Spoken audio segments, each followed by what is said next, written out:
ladies and gentlemen.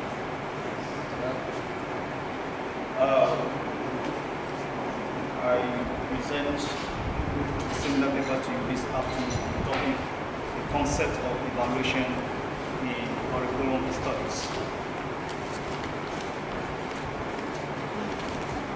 The paper is going to look at the concept of evaluation in curriculum studies.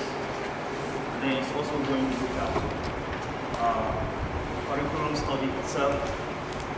And then the paper is also going to look at the functions of evaluation, purpose of evaluation. It's also going to be discussed. Under the functions of evaluation, we are going to look at the various aspects in which learning activities or program can be evaluated. Then we shall also be looking at the relevance of evaluation in vocational and technical education. We shall also be looking at instruments of evaluation, instrument use for evaluation, and then we shall also be looking at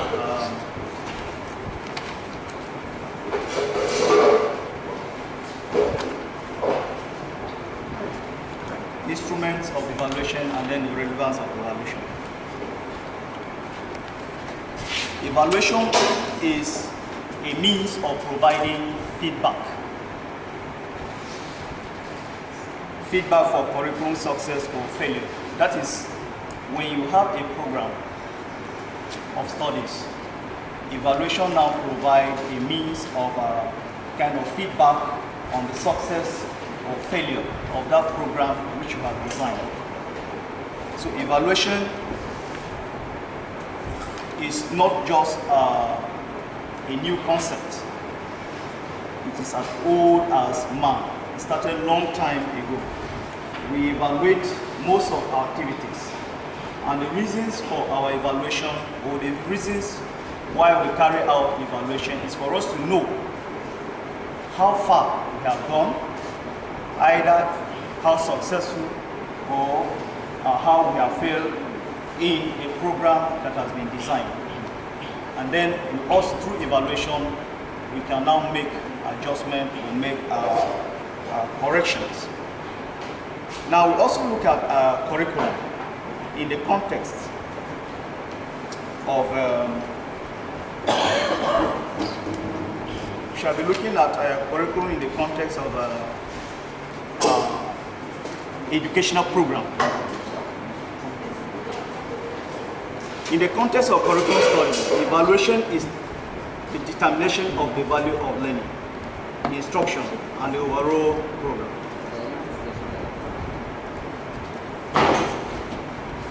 Evaluation in the educational setting is the process whereby we seek evidence that the learning experiences we have designed for students are effective. We evaluate educational activities for two overlapping reasons: for formative and for summative. When we talk about formative, we are simply talking about evaluation in the process of instruction. And then when we talk about summative, we are simply talking about evaluation at the end of an activity.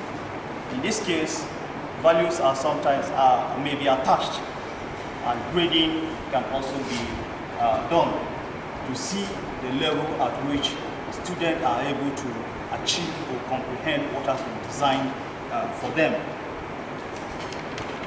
Now, this evaluation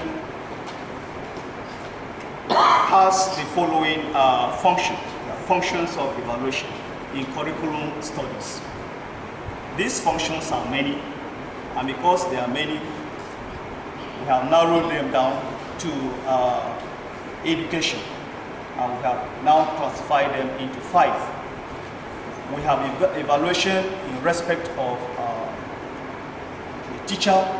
Then we also have evaluation in respect of the student, evaluation in respect of instruction, and then evaluation in respect of the program, and evaluation in respect of public relations.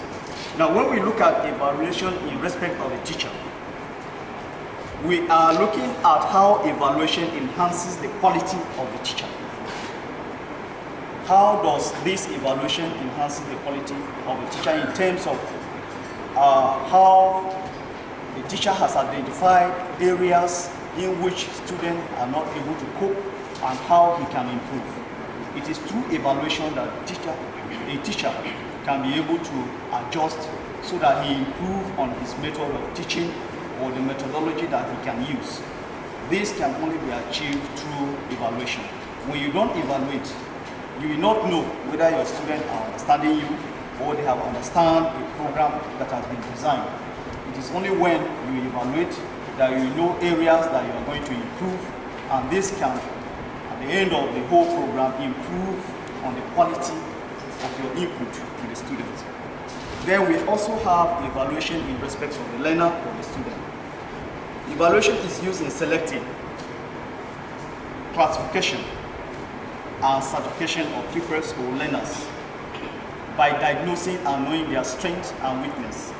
It is only through evaluation that you can be able to know the ability or the capability of the learners. You will know whether they are weak or you know whether they are they have strength or they are able to perform or understand a program that has been designed for them. So evaluation function in respect of the learner is looking at how the student perform and how you can be able to classify them and place them where they belong or work to improve on their weaknesses or on their strengths. Then in respect of instruction procedure, evaluation implies objective-based instruction, continuous assessment of the student. This improves teaching and learning. You know, you have instruction. How are you going to improve on your instruction? Maybe your methodology or your method of teaching or several other aspects that have been incorporated into the instruction system. It is only through evaluation that you can be able to improve on method of instruction. Then we also have function in respect of school program. Evaluation is important in the overall appraisal of the total school program. It is only through evaluation that the overall program of the school can be improved. When you don't know the areas of weakness or the areas that needed to be improved upon, you cannot improve the entire program. Then we also have evaluation, function of evaluation in respect of improvement of public relations. This one normally comes when a learner has been employed to work in an organization or is practicing. This gives feedback to parents or beneficiary or where the student or the learner is going to work at the end of a program. This is when recommendations are given about a particular student. For instance, if you have passed through Benue State University or you have passed through St. Joseph Science and Technical College, it's expected that you should be able to perform very well in your area or specialization. So now they get feedback from you. So it's one of the functions of evaluation in respect of that aspect. Then we also talk about purpose of evaluation in curriculum studies. We say generally, evaluation helps in formative and summative aspect of evaluation. When you look at the purpose of evaluation, when you are looking at the purpose of evaluation, they say the purpose of evaluation may be formative, as I earlier stated, when you are carrying out a program and then you are evaluating before you finish the program. We describe it as formative. To provide ongoing feedback so that the learner or curriculum can be improved upon. as you are trying to implement a curriculum that has been designed, in the process, you are also evaluating, so that at the end of the day, you can be able to know where there are problems and where there is need to improve.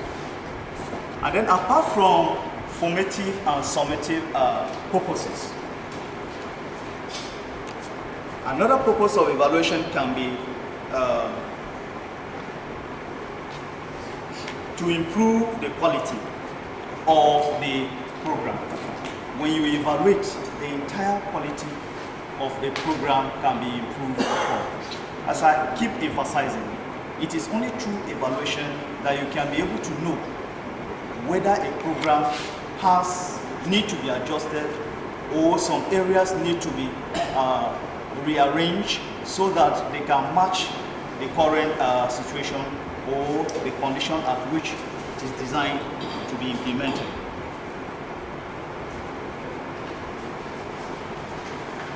To know the extent to which you have made your project or program, know the progress you have made toward large or long-term goals, and what still needs to be done. That is, we are still on the program. When you evaluate, you know what is still needed to be done, where you need to improve, where you need to make adjustment or bring in inputs, or where you can even ignore totally. Now we have types of evaluation in curriculum studies. Types of evaluation in curriculum studies. For the purpose of this paper, there are several types, but we have limited them down to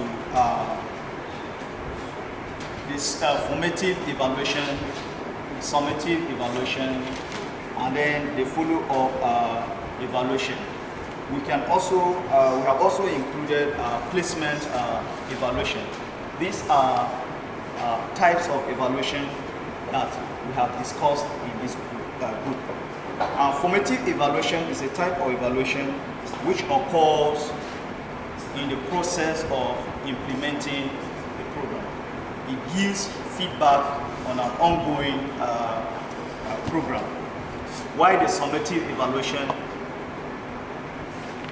is a type of evaluation which occurs at the conclusion of educational activity or an educational activity with the intent of documenting achievement or competence. Here, values attached, assessment are given, and students are graded. And through grading, they can also be classified. Through classification, we know their areas of weakness and strength, and we know the kind of attention that can be given to them so that they will improve. And then we also talk about follow-up. This type of evaluation occurs sometimes after educational activity with the intent of determining whether the learner has applied the knowledge or skills in practice.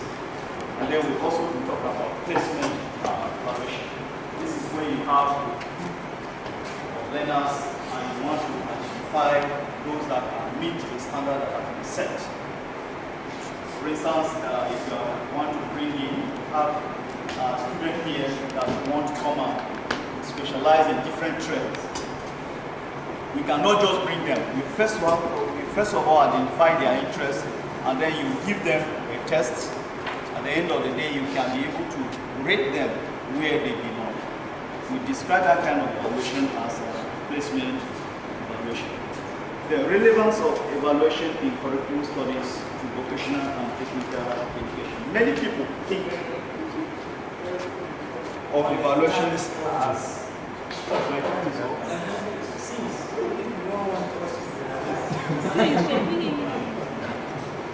okay.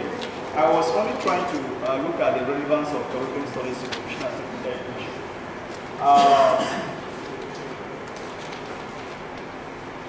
Curriculum studies is evaluation is very, very important to curriculum studies in vocational and technical education, because it is through evaluation that you'll be able to design programs that suit vocational and technical education.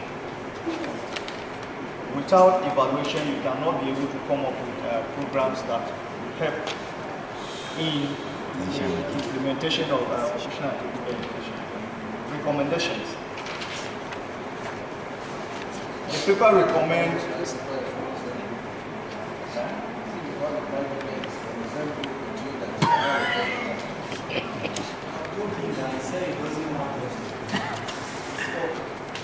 okay, thank you.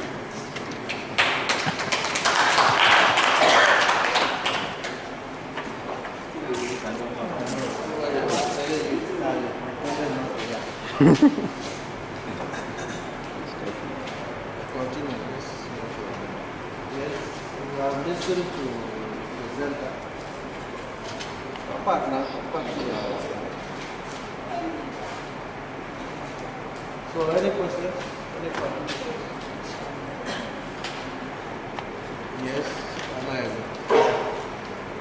You are discussing about evaluation, but to my own greatest surprise, you didn't put the theory into practice.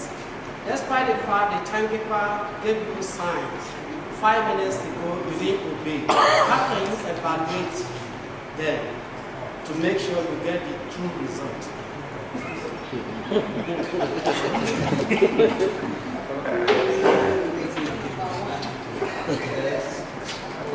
Good afternoon, lecturer and colleague. When the presenter was presenting the paper, was talking about evaluation in respect of the teacher. And the way he was talking, it was as if the teacher will evaluate himself. Is it that the teacher will evaluate the way he teach by himself, or someone else evaluating a teacher? Thank you. Yes.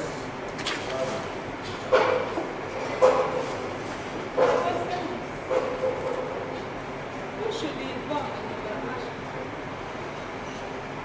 That is, who should evaluate? Then, your paper, page 7, you mentioned evaluation instruments. Of you, evaluation instruments. One of those is students' confidence level. I would like to know how this is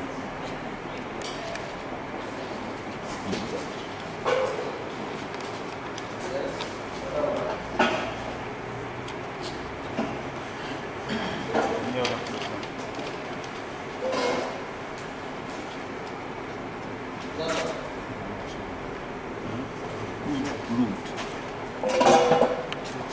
Is that all?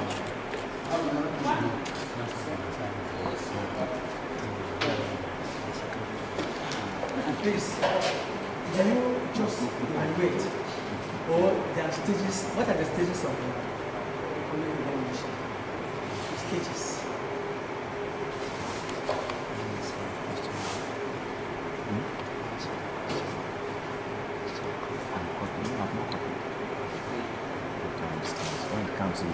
Any other question?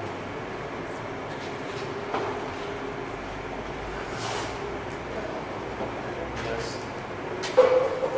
if assuming the focus of an evaluation is to measure students' knowledge, which of these evaluation instruments you have mentioned will be used?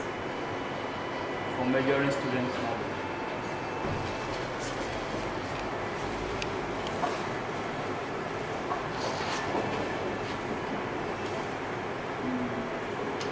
Are we okay with the question?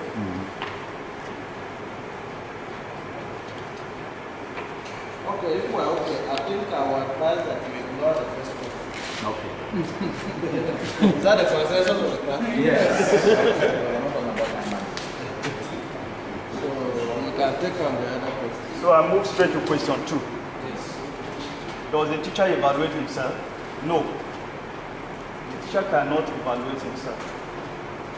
But as the teacher evaluates the students, he should be able to know where and when he needs to improve through the outcome, through the feedback from the students. You know, when you are evaluating, you carry out some kind of tests you examine, you observe.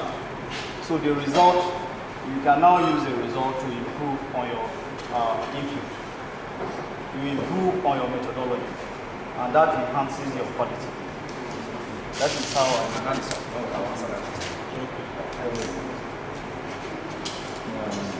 The teacher can evaluate himself. The reason is, when I'm talking to you, I'm also talking to myself.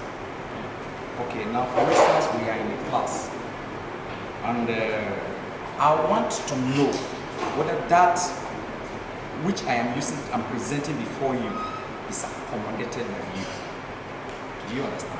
So if you do or not, if you do not, now I will go back and then adjust myself to the level by evaluating you, by asking you a question, and now find out that there is something wrong, maybe in the kind of instruction or the method I am using to pass that information to you. So if I evaluate you and you perform well, it now judge me. I'm judging myself, okay, I have done the work well. That's another thing. It's like as a lecturers are lecturing us. If you perform well in a particular subject at the end of the day, maybe after exam have been administered, it shows that that teacher also teaches well. So by asking, evaluating you, I am also upgrading myself as to that which I am using, either a method or instructional material to get to. So by this here, it says that the teacher is evaluating the work. For instance, the other one says the teacher motivates learners. You can motivate learners. By the time you give an assignment, and mark that assignment and give back to the learner, you yourself is doing something. You are putting yourself at an age as you evaluate. I don't know whether I've helped you a bit. I don't know. The only thing in an ideal environment or circumstances, learning and teaching involve two people, the teacher and the students.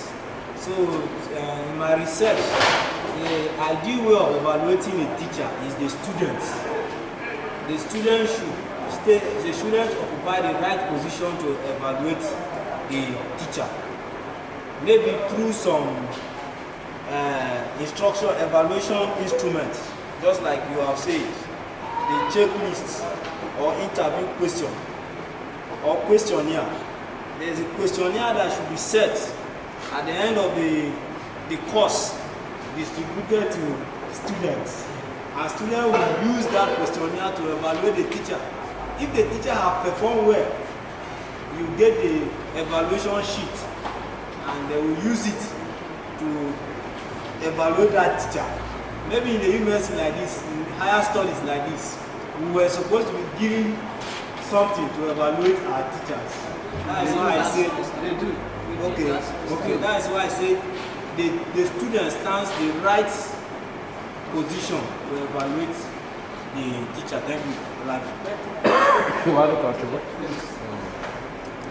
Also, the school can also evaluate the teacher. That is, if a teacher has taught a subject, and then at the end of the course, many students pass that course, so that teacher can be rated high. Without good teaching or good method of teaching, students cannot perform well. Method of teaching influences the success of students in that particular course. So the school can also evaluate the teacher, and it's through evaluation that the teacher can be promoted. One level to another. Yes. I want to support the idea of my colleague here that a staff or a teacher can as well evaluate himself. Let me come up with this way. That in trying to pose questions to students, or when you want to set, or as you set the questions, you still have to evaluate yourself to know whether these questions are too hard, or this one is too hard, or too elementary for the people or students you are teaching before you can take the job. So the teacher can as well evaluate himself, not necessarily only the students, teachers, and so on and so forth that can evaluate the teacher. last contribution on that issue? And I want to ask. You need to ask or to make. And I want to still ask further. Contribute. No, ask No. for it. You are the one that asked the He question. raised the question. When they are talking about teacher evaluating himself, I want to ask that if a teacher evaluates himself, will that evaluation be 100% accurate? Yes, class. It will not.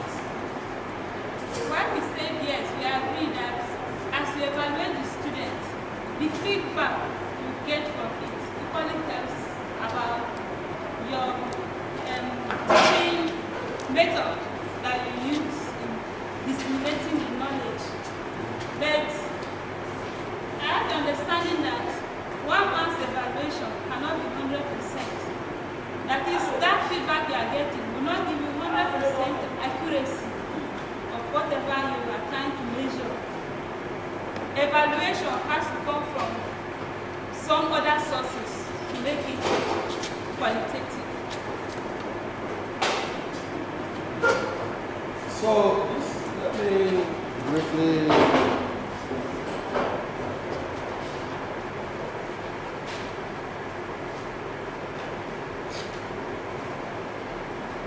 ask. Now, it looks like the class is divided as to whether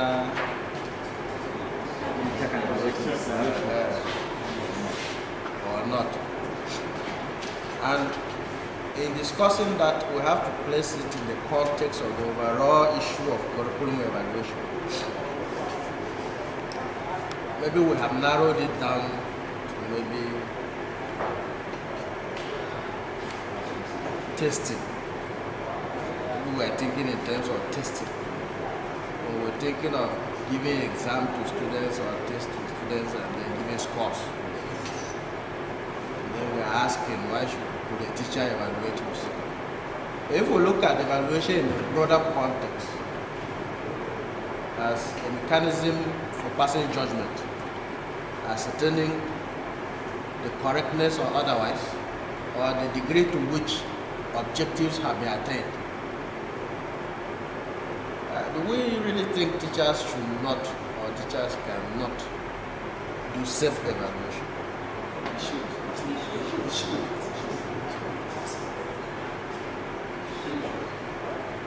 Think very carefully.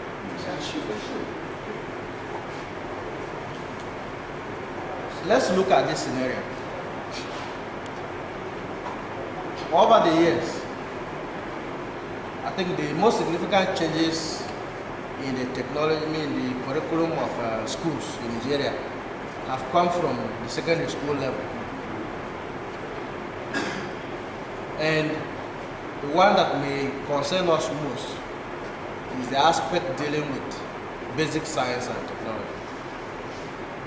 Within a span of the last 10 to 15 years, I think there are about 3 different curriculums imposed on schools from the National Educational Research and Development Council.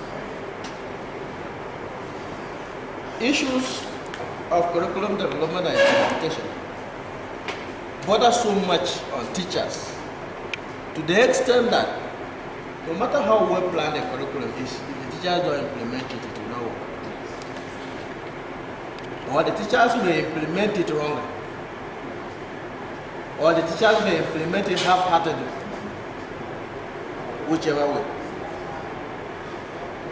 Or there could even be total resistance to the curriculum. Teachers can outrightly reject a curriculum. And they may not carry placards and say we know, we know. But through their actions and inactions, that curriculum will fail. I give you an example. When the 6334 system was introduced, one key component that was brought along with it was the issue of continuous assessment. And then it was also recommended that the idea of competitive-based testing should be dropped in terms should be dropped in favor of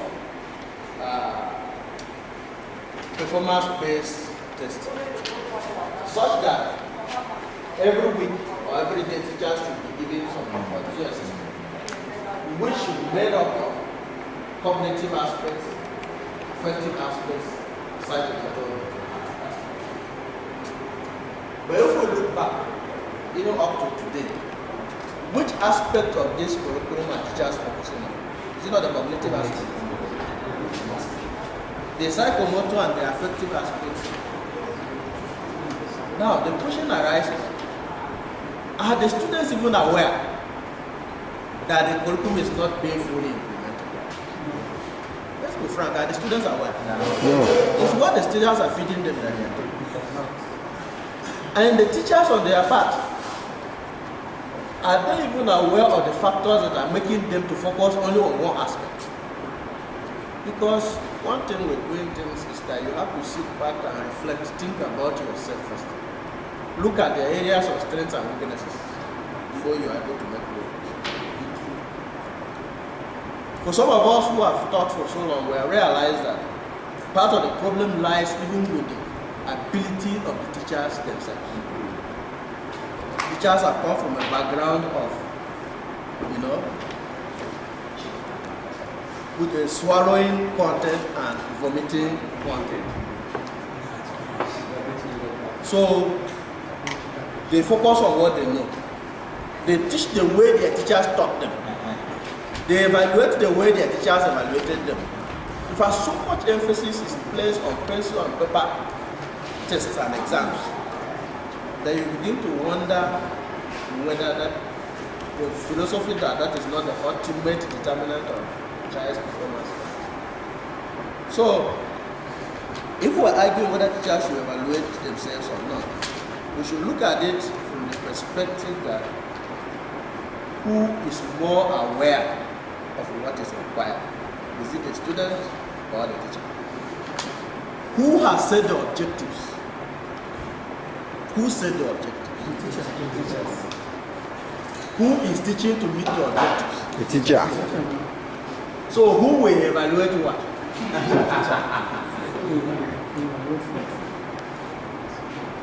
Remember that at the curriculum conference, it is teachers that are there.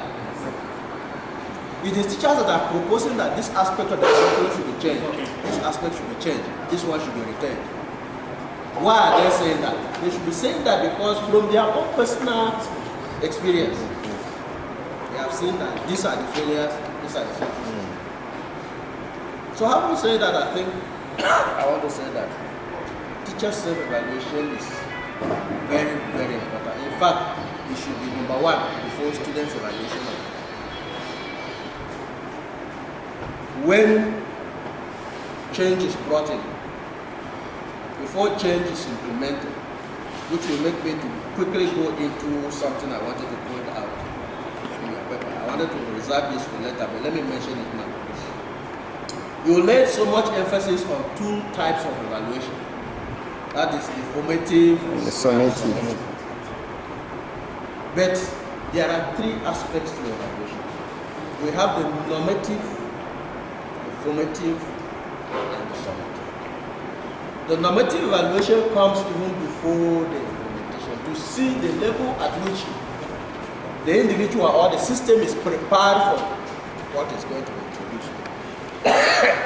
For instance, in this university here we have what the students typically call attitude test, or what the university calls aptitude test. Before the attitude test or aptitude test, there is the UTME exam, isn't it? Yes. The essence of the UTME exam is to determine whether the individual has enough skills to undertake higher education. So these tests are made around the norm. What is the norm? The performance of a typical university or typical higher education student should have known this and that and that and that. Okay? So you will recall that the jam cutoff point fluctuates based on the performance, the overall performance of the students. If the performance is very good, it means that they know, on average, the people who are aspiring to enter the university are good students. So we can even raise the bar for them.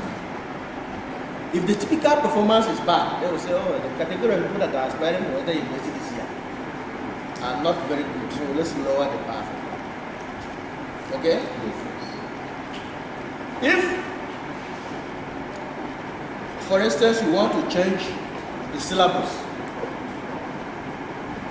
after you have maybe done your occupational analysis, I don't know whether you did the occupational analysis. Yes. You have collected the items. There's need for you to find out the people that you are going to push this syllabus to and require them to learn. Do they have the capacity to learn? There will be some evaluation prior to implementation or prior to introduction. Even in your class, as part of the curriculum process, when you come to the class, before you introduce a topic, what do? I think you ask a few questions. You determine students' prior. All those things are what we call normative evaluation. To compare the learner or the situation with the base to start with. Then during the course of implementation, we have what you're referring to as what? Formative. And at the end of everything, there is the summative. So actually there are three aspects to evaluation. Down the line, you mentioned something about placement evaluation. Placement evaluation is an aspect of normative evaluation. Just one aspect of normative evaluation. Part of program evaluation. That is summative. That is formative. Follow up. Summative. You understand? So, I think, we may not all agree, but I think I have to be on the side of those who say that teacher-safe evaluation is important. Continue with your... The next question is, who should be involved in evaluation? Who should be involved in evaluation? I think the teacher and the learners are all involved in evaluation. Not just the learners, not just the teachers, but all of them are all involved. The school management. Any contribution to that? From that answer, yes? Yes. So many people are about him. You mention of the learner, the teacher or the lecturer. But I want to say that the entire community or the society is also involved. And there are also professional bodies that are also part of the evaluation. Like if we're talking like this MBTV, when you see NBA carrying out accreditation, they are evaluating the institution. So the evaluation is all in fact every human being, or can I say, yes, let me refer to human being, is supposed to be involved in evaluation. Because as a woman, you need to evaluate yourself whether, or your husband will evaluate you whether this food you have put on his table is good or not. So evaluation is all around everybody.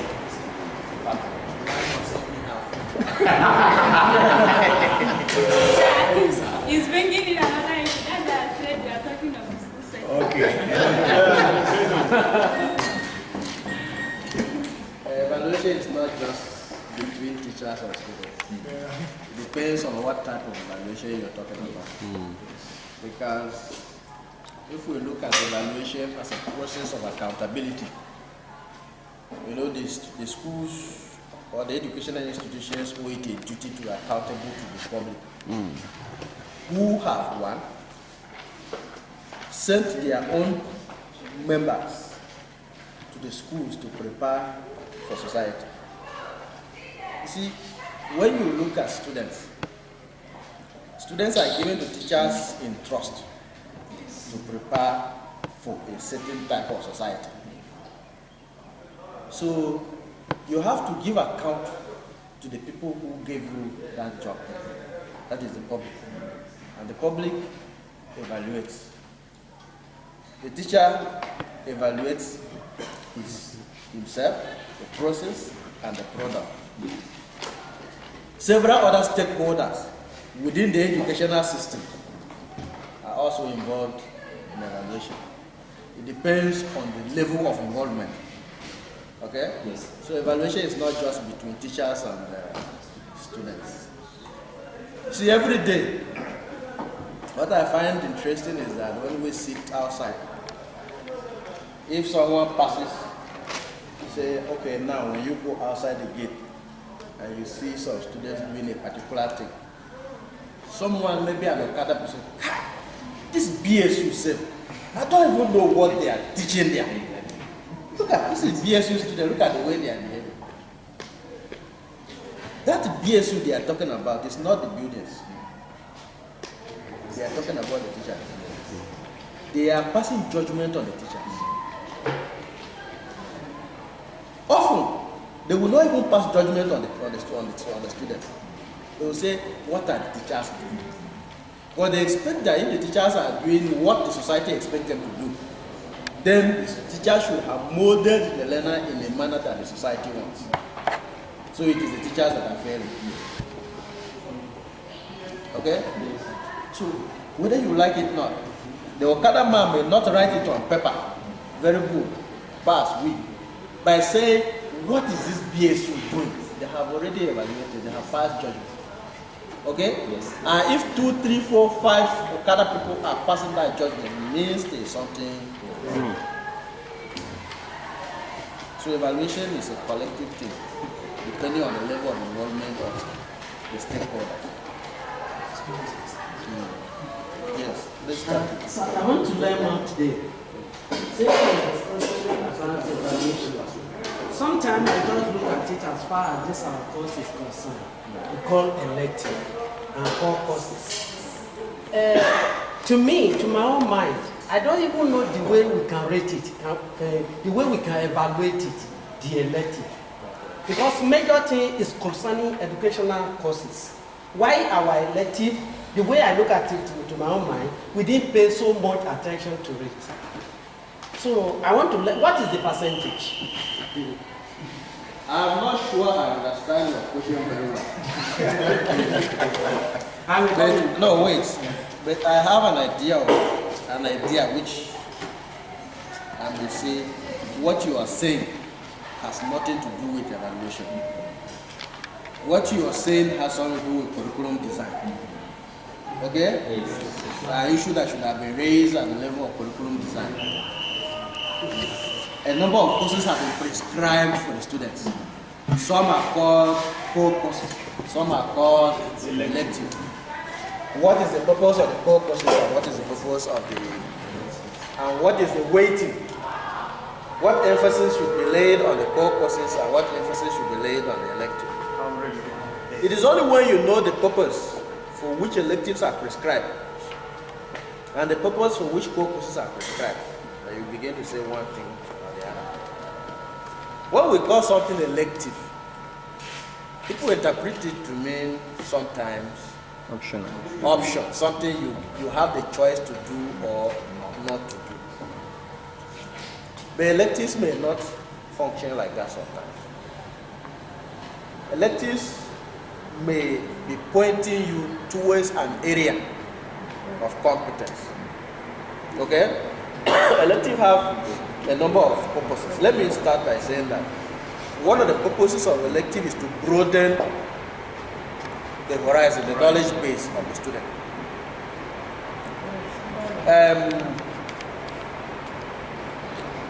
Let's come back to teaching, for instance. Some of you, do you recall the competencies of a teacher? You recall? I think you only read for it in the exam of pass and went during my EDT 302. A teacher must be competent in the subject matter to be taught. He must be competent in the method of teaching. He must have proper scholastic and cultural background.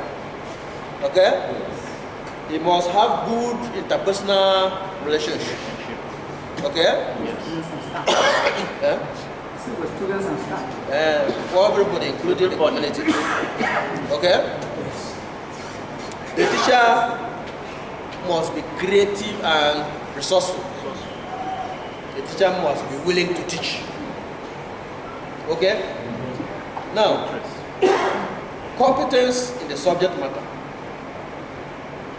That is the core thing that the person is going to teach. But you find that the knowledge is interrelated. You are from electrical, are you? Yes, sir. Having learned about atoms, electrons, protons, resistance, conductance, and all that. To what extent are you aware of the social impact of electricity? Social impact, whether humans or whatever. Are you aware that electricity has some social impacts for society? Is it in the electrical technology class that they will teach you about the social effect of electricity? It's not. It's not. That has to come from either a sociology class or a psychology class, which may be woven into what they call GST. Okay? And it may even be wise if you, as an electrical technologist, go and take some courses in sociology or even mass communication. Because by then it opens up your mind. In fact, there's nothing wrong with you taking courses in biology. Because some knowledge of biology is useful in electricity. Yes. Because if you are not aware that the body mass is made up of water, and water is a conducting medium, you will not even understand why eating is important. You only read in the book that they say it should be eaten. But why should it be eaten? That is why you find in this our country, people wire houses without eating. In fact, 80% of the houses wired in Makodi are not eaten because they are not aware of the impact of that on the humans or other animals. Okay? You do electronics. You know a lot about television and all that. Are you aware of the social dimensions of television? So, when you see children doing Kukere. Kukere, you say, these guys are spoiled. Then you sit there and say, who are not buying television now? They should buy television so that I will repair more television and get money. And children are dancing kukere and you're condemning. Just like they say the other day that one man sat down, he's a casket maker, he makes coffee, and was saying that, market is bad, no customers. So when they came and told him that his friend is dead, he said, why should my friend die? You say market is bad, huh? People should buy casket. But will you sell casket when somebody is not dead? So in the same way, the more televisions you want to be brought to them, the more social change you are asking for.